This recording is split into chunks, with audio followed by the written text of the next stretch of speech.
that would suggest that the market is looking at growth concerns as more material than concerns around inflation.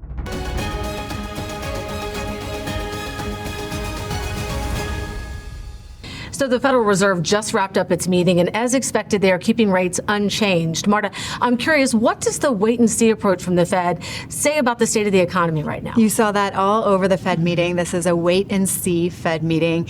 Powell really highlighted the strength of the economy, the strength of the labor market, and what he said is this is not a situation in which to be preemptive. The Fed really needs more data to make determinations on how to adjust policy from here. There's a lot of talk about whether the Fed's being too cautious or smartly patient. Do you think that this pause is helping or hurting confidence when it comes to business owners and investors? Well, of course, we're in a period of great uncertainty, so it's no surprise that the Fed is also highlighting great economic uncertainty as it begins to make decisions for policy. Acting too quickly could cause investors to wonder about the Fed's commitment to its inflation mandate. So that means every data print, every Fed meeting looms especially large in this period. There's also been a lot of talk about the Fed's independence, especially with the political pressure in the headlines these days. How important, Marta, is the Fed's credibility for market stability, and what could happen if that trust starts to erode? Okay, so of course it's President Trump's comments around his frustration with Powell that bring that independence into the front of mind for investors. Independence goes to credibility.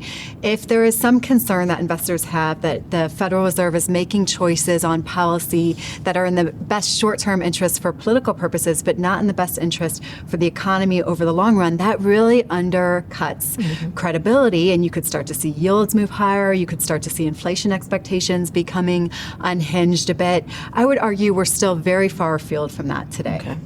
Let's talk about the future. If we could look forward a little bit, if the Fed does start to lower interest rates, what could that mean for investors? Are there opportunities or risks that people should be thinking about right now?